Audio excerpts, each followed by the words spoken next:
Let's talk about personal branding. Very fun. It seems to really be like the hot topic these days, and also people hate it. I've been hearing a lot of people talking about it, and I went out and I collected some questions because I was like, what are people thinking about? What are they concerned about? And I think it's just really on the rise because of career precarity. Now, even if you're full-time, people feel like they need to have a personal brand. The rise in people working for themselves over the last few years, it's super important there.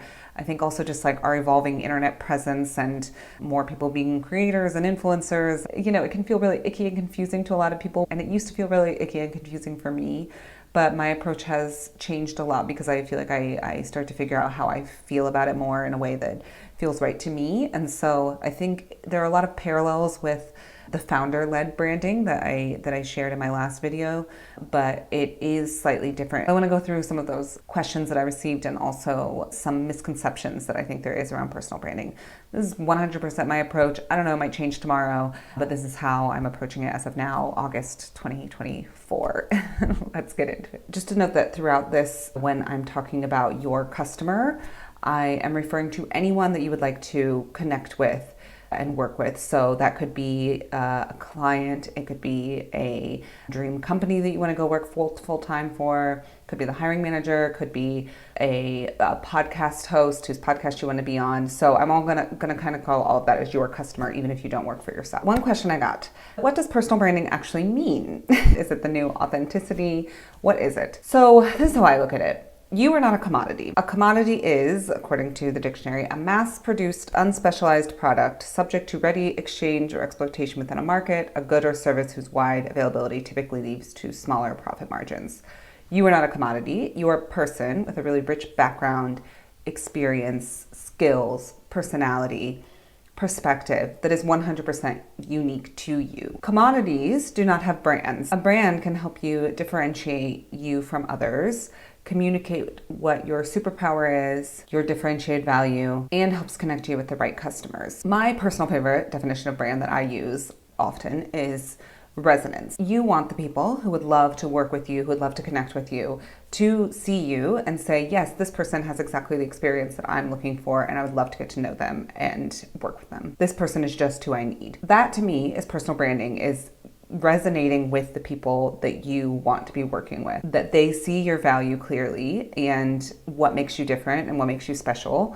It's like a faster route to them understanding it, a clear, direct, fast route to them understanding it. Another question, do I need personal branding? I would say yes, but it depends. The level that you need it depends on what space you work in. For example, if you're an independent freelancer or you have your own service-based business or you are a founder, although founder-led branding is something that I talk about in a different video, I'd put personal branding really, really high in importance. You are the face of the company is mostly you, so it's extra important, and it really blends in with any sort of company branding you might have. It might be one and the same, actually. But if you don't work for yourself, I still think that personal brand is important. A brand is beyond just like your logo or your colors or your Instagram account. So if, let's say you are a full-time salesperson, how do you show up on those emails and those calls to prospects? How are you dressed? Are you formal? Do you talk about something going on in your life, or do you just get to the business? Are you really practical? What message are you leading with? All of that is what I would say goes under brand. So to that point, I think personal branding is important to anyone. It's basically like how you show up and how you communicate your value. Before going into some more questions, I thought we could talk through some 3 misconceptions that I often see around personal branding. This is my opinion. Your brand doesn't have to be a cohesive story that never changes. That was something that I struggled with. I used to really go against this idea of personal branding, and I didn't like it because I thought that it meant you had to have this fixed presence, fixed story, consistency, and to me, a human is not that. I think to most people, we would all agree that a human is not that. But someone actually changed my mind when I participated in Indie Collective. She said, your brand is also your perspective, your point of view, your personality, all of that. And so there's no guarantee that all of that is not changing. It's not just like a consistent story that never changes. It can be a lot more complex, fluid, because really it's about who you are at that moment in life. And so that's always going to be changing. You're not constantly changing your skills and superpower and your focus and who you work with. You're not doing that like month to month. So there is some consistency and cohesiveness needed in the messaging, but it does mean that like from one year to the next, you can show up a bit differently. You don't want it to be a complete 180, complete brand refresh where someone would be like, who is this person? But there is room for change and evolution. Your brand also doesn't have to be everything that makes up you, everything that makes up me, Brandy. For example, I'm a huge reader. I've been a huge reader my whole life. I love reading books. I share my personal recommendations on my personal Instagram. I love talking about books with people, but I don't really say anything about books on any of my professional channels, website. I don't really talk about that much. It's not part of my narrative with my career. It could be, but it just doesn't seem that important. It seems like it might muddle the message a bit. I don't feel the need to include it as part of my personal brand of my career, but it is a huge part of who I am. So don't worry if you're like, oh, this isn't like 100% me. There are all these aspects of me that I am, and I can't get that into one story. That's okay. It doesn't necessarily need to be in that one story. What is the stuff you need to and want to communicate through your personal brand? And what is the stuff that you can just keep for yourself in your day-to-day life and your day-to-day relationships, and that still is meaningful and it still means it's a part of you. Your brand, your personal brand, doesn't have to be the same as a company brand. As I said, I think of brand in all situations as resonance, but the expression of that brand, the brand identity, how it comes to life, can look differently. So when I was talking about consistency, cohesiveness, I think that's a lot more important with a company brand because you usually have a team bringing it to life, right? It's a lot easier if it's cohesive and consistent and it's across all these different channels. But with your personal brand, there's, I think, more room for freedom. And like I said, maybe you don't even have a visual identity, or you just have like a really simple word mark. It's just you. So you have some more flexibility and your personal brand can show up differently. So those are 3 misconceptions I would say. Your brand doesn't have to be a cohesive story that never changes. It doesn't need to be everything about you as a person, and it doesn't need to be the same as a company brand. Jumping back into questions, another question I got. Current challenge, picking a lane while being curious and wanting to explore so many other lanes. Yeah, I think this is a big one, especially with the rise of portfolio careers or having different arms of businesses, different things you're interested in, side projects. When you have just one message, your brand is easier, but, a big but, easy isn't always what sells. It may be easier to communicate, get across for people to understand, but also a multifaceted brand is more interesting usually. A multifaceted person is more interesting. So yeah, maybe I can tell you that blah, blah, they are amazing at making graphs. But if I know nothing else about them and then someone comes along who's like, I'm amazing at making graphs, and that's because I love bringing to life data and visualizing data so that people make it easier to understand, because I used to be in this company that really valued charts and I didn't get it, but on the side I'm like an illustrator, and so I blended these things. It's like so much more interesting of a story, and it's way more multifaceted. They have this really big background that could increase resonance with your targeted audience, is showing up and having different interests, different skills, different backgrounds, different lanes, as you will. Also remember, you can share different messages in different places. Let's say you work with B2B businesses. That client is really active on LinkedIn. You can lean into that more there. On the side, you are a yoga teacher or you're building up your yoga business. Maybe you want to do more of that on Instagram. So you can lean into those messages in different places where they make more sense to the right target client and they're going to resonate more. You don't have to have on your LinkedIn and your Instagram, I work with B2B startups and I'm a yoga teacher and blah, blah, blah, blah, and try to get it all across in one place. A few things that I think help here when you're like, oh, I have all these interests, is doing the reflective work to really find a clear through line between these different lanes and interests. Sometimes this takes a while. Is there a larger theme that pulls these things together? For me, that was figuring out that, when I looked back at my career, I was like, oh my God, I worked in hospitality, I worked in events, I worked in music, I worked for an app, I worked for hostels. I'm all over the place. But then I discovered this through line of this theme of social health, and that I really care about things that bring people together, communities, connection, social connection. That was both an easier narrative I could share in my personal brand, but also gave me a lot of meaning within my career to see that that was kind of like my purpose in my career. It could be as broad as like, I love problem solving, but I think that having some sort of like theme or narrative that helps tie these different lanes together can be really helpful both for your customer and for you personally. Another thing that I think can help with multiple lanes is bringing in some sort of build in public aspect to it. If you're exploring something new, can you share that with people? Can you share the process? Can you share the learnings? Can you share the journey? Bring them along with you. It takes the pressure off needing to have it perfectly explained and polished within your larger personal brand and narrative, having to have this like perfectly crafted message because they know that you are exploring this and why you're doing it and how it ties in with everything else you're doing. Another question I got, is personal branding egotistical and narcissistic? I have definitely felt like that in the past before I changed my mind on this. I think that we often think of like the Instagram influencer when we're thinking of personal branding, but I want to give 2 examples here that I think will help answer this question. One, alongside my brand work, I am starting what's called a pousada or a bed and breakfast here in Brazil. There are a lot of bed and breakfasts and motels and boutique hotels out there. There are not a lot of people I've come across who are doing that and running some sort of like agency or service-based business or some other core work on the side, which is ideally what I would like to do. I would like to have the pousada and continue my brand strategy services. I have come across a few people, including Rachel Yeager, who's in New York, and Casey, I don't know how to say your name, sorry, Casey Siska, who runs Spruceton in upstate New York. Rachel Yeager has an agency, Human NYC, that's really successful alongside the motel, Roscoe Motel, and Casey has Spruceton Inn and is also a writer. And I think her husband is an illustrator too. I mean this in the least creepy way possible, but any interview, blog post, anything they put out there on the internet about these career paths, I have consumed. And I listen or read anything I can find about them and their career path. Because they're sharing their background, experience, skills, current story, aka their brand, I am then able to find that and take inspiration from that and get this motivation within my own career path. So going back to that question, is personal branding egotistical? I think that's one example of how it's not. It's helping someone like me. Second example, I needed headshots. There is a interiors blog here called Historias da Casa. I discovered a photographer on there, Leila Viegas. I could see her photo style. I could see that she liked working with dogs because I wanted to get my dog in some of the photos.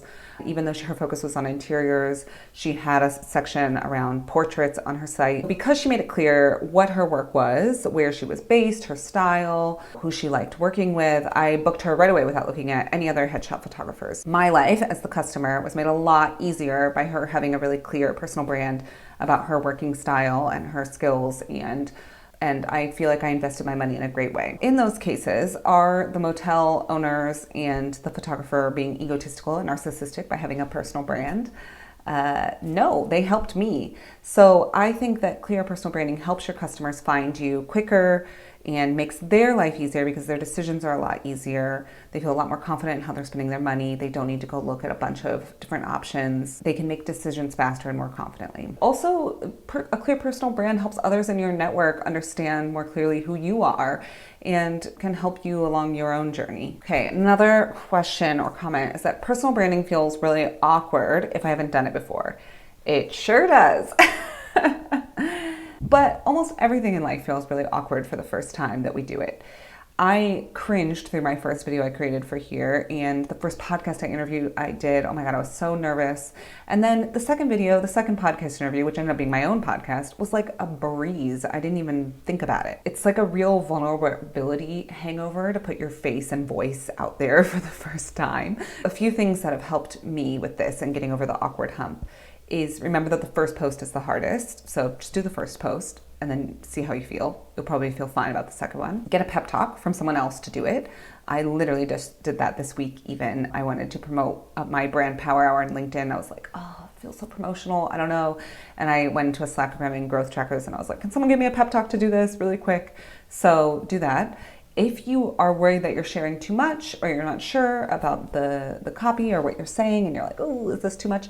Just run it by someone first. They'll probably tell you if it's too much or not. If you are promoting something, maybe promote one channel at a time instead of posting on all of them. So sometimes when I post a video, I'll then share it in some Slack groups I'm in first because it's like a closed community. It's not public, just to like get over that sort of vulnerability hump. Deal with the audience you're worried about least first and save the one you're like worried about the most last, because then you'll be like, oh, this is no big deal. This was received totally fine. It's sort of like a soft launch on one channel. A few more questions. How can I make it not just about me? This is a really good question because I think there's a really good way of getting across your personal brand, who you are, who you work with, what you do, through spotlighting your clients, spotlighting your partners, spotlighting your customers, others in your ecosystem. Put the focus on them, and through that, you'll get across like, these are the people I work with. It could even be like thought leaders you love. You know, what are you learning? What are you consuming? What are you thinking about? What is your perspective? Who's informing your perspective? Highlighting other people's work helps shine a spotlight back on your own. So that's like a way to ease in if you're like, oh, I just feel like I'm talking about me. Speaking of, who cares about me and what I have to say? That's another question I got. You know what? Some people won't care about you. The sooner we come to terms with that, the better. In life, you know, not everyone cares about you. I think social media virality and fame has tricked us into thinking that we need like 1 million people to care about us for us to be noteworthy or for us to have something to say, when really it's just closer to one person. One person needs to care about us. If you have an opinion, perspective, and learnings based on your own experience, someone is going to find that interesting and someone will care. So another trick, if you're like, oh, I really just think I feel like I have nothing to say, is start by speaking to the person that you were in your career 5 years ago. What would you have wanted to know 5 years ago? You 5 years ago would find you today really, really interesting. Okay, one more. What if my numbers aren't that sexy, or the companies that I've worked with are not very well known? It's definitely easier if you have, you know, some like Airbnb, Uber, whatever on your resume. Ultimately, your customer, they want to know, who is this person? What is their experience, and how are they going to be able to help me? Are they going to be able to solve the problem that I have? That's not tied to numbers and names, but clear experiences. I think a way that you can do that is through storytelling. I want to use How I Built This as an example, the podcast that shares entrepreneur stories. I used to listen to only the episodes that were about brands that I really knew or I thought would find interesting. It was maybe like a third of the episodes I would listen to. Now, as a new entrepreneur, I am a super fan of the podcast and I listen to 100% of the episodes. I go through the back catalog of the episodes. I listen to every single one without knowing what the brands are, who the people are. So some of your customers will be like this. Some customers, like me before, will only be looking for the sexy names, the sexy brands, the big numbers. Looking back, I'm probably not How I Built This's ideal customer. I was kind of like a come and go customer, you know? But other customers will be your absolute ideal customer, and you can gain them through trust and the power of storytelling. So through listening to How I Built This off and on over the years, I knew what it was about, and then I knew once I became an entrepreneur that that was the resource I wanted to go to get this inspiration and hear these stories. Okay, so those are the questions I got. Those are my answers for now, my approach for now. So there's something I've been thinking about a lot lately, is that you are the best person to bring your personal brand to life. So a lot of people, once they get to a certain stage, once they want to get help with their personal brand, they outsource the execution. They say, I'm going to get a content creator, someone to help me with social media, someone to help me write posts, someone to help me write blogs, someone to help me with my newsletter, to write the copy for my website. You should not outsource the voice of your personal brand. If you need to outsource something, I think you should outsource someone telling you what to do and then you bringing it to life. So almost the reverse of like hiring a VA or someone to write your social media posts is, in those situations, you are telling them what to write and then they're writing it as you. Or you're telling someone like, here is my brand, bring it to life. I don't think you should do that. I've been playing around with this a lot, and I think that it's better to hire someone to tell you what to do. Like, hey, you told me these are your content buckets. Okay, for the next month, you need to write 2 posts a week for LinkedIn if that's what you're focused on. And it's going to be on Tuesday, Thursday. On Monday, I am going to tell you that you need to write it, and you could write it about this topic because you told me that topic is important, and then you go out and you write it and you post it. Almost like a project manager versus the person bringing it to life. I did this recently with Carrie of Uproar, which I wrote about my newsletter, in my last newsletter. We did this approach of like, I helped her with her brand strategy, and then I created copy wireframes where I told her this should go here. This is the best practice to write about this here. You should do this here. And then she went and wrote the actual copy. And because of that, it sounded so much more like her versus me, which would be really hard to get her voice down. But I think that your voice and your personality, it's extremely difficult for people to replicate that. And I think that's what's led to people being like, I tried to hire this type of person and it was a waste of money and I do it best, but like I can't do everything. I think you should try out having someone tell you what to do and then you go do it. Because I think what a lot of people ultimately need is like accountability and feeling like I have inspiration and I know what to write about and people care about this and this is going to be something that helps move the needle on my business. I don't think people really actually struggle with the actual writing of it. I think that they struggle with keeping on a schedule and just keeping inspired and being like, do people care about this? So just something I think would be interesting to test out. I've been trying it with some clients. It's been working really well. I have another client where I tell him like, it'd be interesting if you wrote about this in this newsletter. He writes about it and then I edit it and I put it all together. So I'm giving the marketing perspective of what we should be pushing, but then he actually writes it and it sounds like him, which people like because they like that personal connection. So that's my current approach to personal branding. It might change, it's always evolving. I'm curious how you guys approach it, if you relate to some of this. Do you have more questions? I want to include also in the caption some websites that I think do a great job of this, some people I know in my network who I think are doing a really good job that doesn't feel cringy and they're doing a really, really good job of expressing who they are. And it's in a variety of people who work for themselves, people in full-time roles, etc. Okay, see you for the next one.